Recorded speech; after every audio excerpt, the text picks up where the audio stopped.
What's up, everybody? Welcome back to D's Corner. I'm your host, D. We are getting back into the offseason outlook free agency edition. Now we're going to the NFC side. We're going to start with the NFC North. Again, don't forget to like, share, and subscribe. I appreciate it. Comment, all of that good stuff. So first up, we're going to talk with the worst team in the division, the team that holds the number one overall pick, and that is the Chicago Bears. The first thing they're going to have to do is decide on what they're going to do with Justin Fields.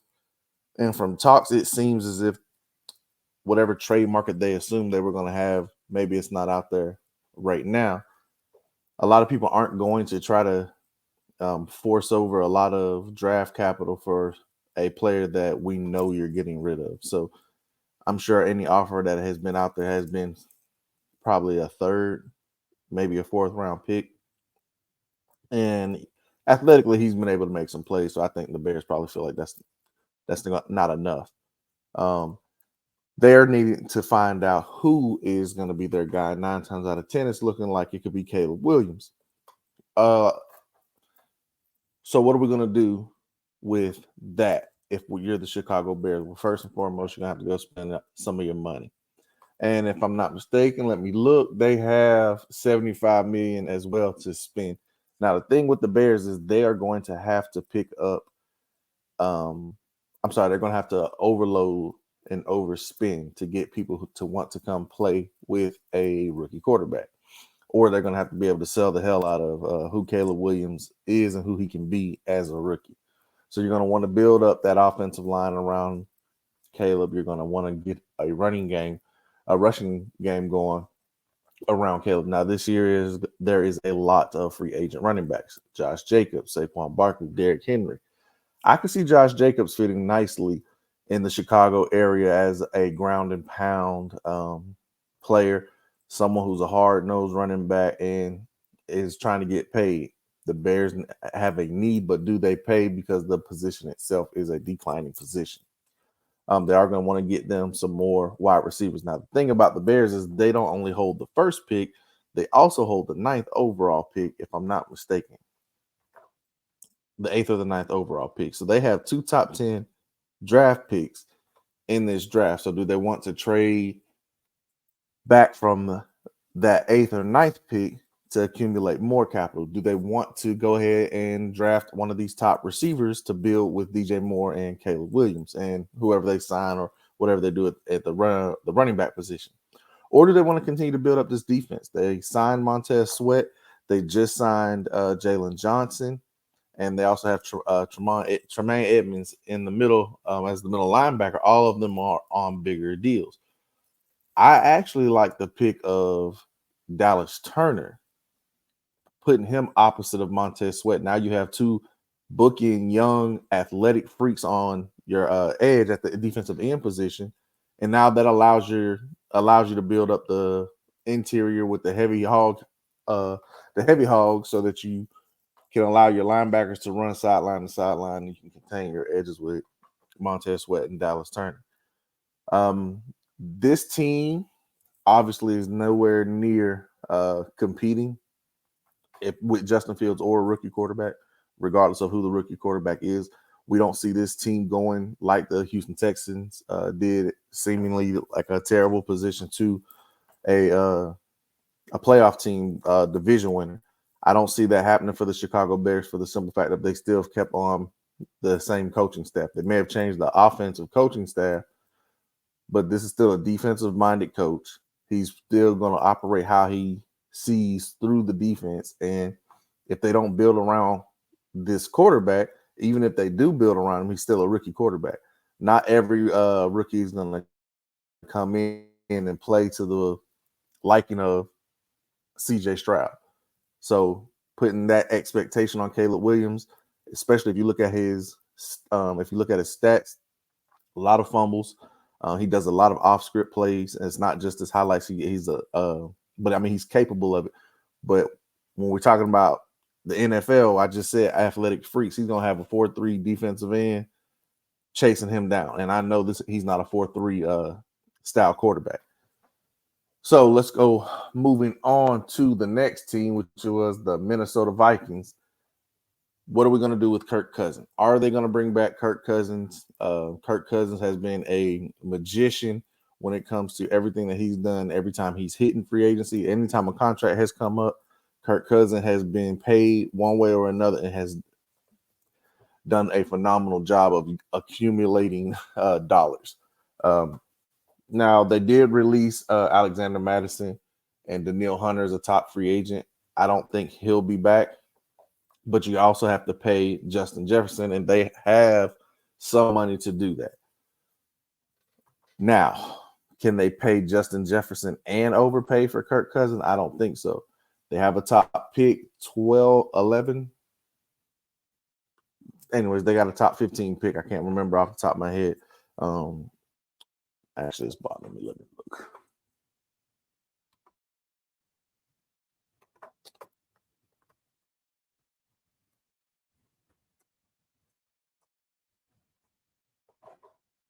$11th, I thought so. Anyway, so they have the 11th overall pick, but do you want to take that pick and go a Bo Nix or will JJ McCarthy be there? Do you want to go Michael Penix Jr.? Those are kind of reaches at that position in the draft, especially at the quarterback position when it's kind of top heavy with the top three guys. You don't want to be picking the fourth or fifth best guy at the position. So they are going to have to try to get them a veteran quarterback. And I think they will most likely try to get something done with Kirk Cousins before he goes into free agency. You sure don't want to piss off Justin Jefferson, especially bringing in somebody, so somebody new, somebody young, somebody who he's not going to want to, waste his prime trying to let someone else, a quarterback, develop, especially if it's not one of those guys. So I definitely think that their top priorities in free agency are Kirk Cousins and solidifying their offensive line. I think this is a draft that they'll attempt to go defense in. They definitely have the skill positions on offense. So I think that's the route that the Minnesota Vikings will go. Off to the Green Bay Packers. Now, no one saw this coming. By all means, it looks like this team went from Brett Favre to Aaron Rodgers to now Jordan Love. And Jordan Love played exceptionally well last year, especially in the playoffs when they tapped that Cowboys tail. But the Green Bay Packers, the good thing about this team is offensively, they're all young. They all have the opportunity to grow with each other. Now, I read where they're talking about, actually, I think it's supposed to be before free agency starts, that they wanted to have some form of restructure done with Aaron Jones. If not, they were going to release him. So they could be in need there because A.J. Dillon's already a free agent free agent running back as well. Now, David Bakhtiari, he's coming off of a knee injury, didn't play. He's an older player. Will they try to trade him because he has a lofty contract, or do they try to release him? Now, one way or another, I think there's a 55+% if he's released, he'll end up one way or another. If he's not in the Packers' plans, that he'll end up with the New York Jets. That's one of Aaron Rodgers' guys. That's what I just believe. There were talks possibly during the season about trading Jair Alexander, but I think those are kind of those have died down now. Eric Stokes has not really performed. I'd like to see what they want to do with him, if they want to release him or attempt to try to trade him. With this being such a heavy cornerback draft, I don't know that they would get very much of anything, if anything, because he's coming off of injury and he would have a first-round contract when you get players in the later rounds, with how deep this class is. The Green Bay Packers are in a good position, free with money. They don't have too many people that they need to re-sign. Now, maybe some restructures or whatnot, but I see the Green Bay Packers going edge somewhere in this draft. We talked about Aaron Rodgers or Brett Favre to Aaron Rodgers to Jordan Love. They have had some great freaking edge production out of players from Clay Matthews to Preston and Zadarius Smith. Now they have Rashawn Gary, Lucas Van Ness, Kingsley, and Akbar from South Carolina, and they still have Preston Smith. I think Preston Smith will be gone after the 24 season. So I think they'll go that route. They seem to always find a way and a reason to drafting edge, but they always have ones that produce. And this is a decent draft to find you that rotational guy, especially late in the later rounds. But outside of that, I believe they're just going to continue to try to build up this defense and solidify everything that they have and need. They are going to potentially lose both safeties. Darnell Savage is a free agent.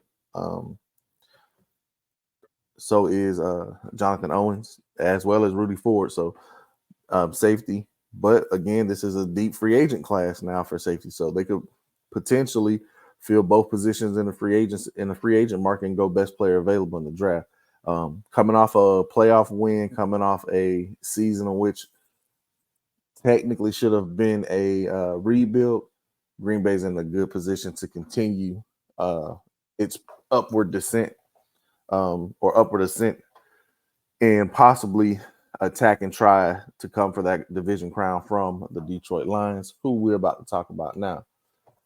The Detroit Lions, who should have won against the San Francisco 49ers. What are they going to do with Jared Goff? Are we going to re-sign him? There's talks of that. How big a contract is that going to be? Is it going to be more front loaded? How are they going to do it? They'll have to kind of work some things out. Their offensive line is going to need to be re-signed, both guards, your interior. So are we going to re-sign them? Are we going to go to the draft?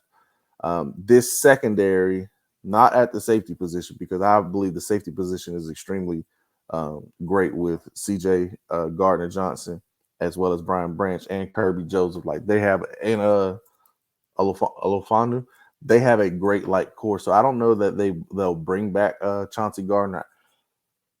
If they find a way to make it work, I think it makes too much sense to do.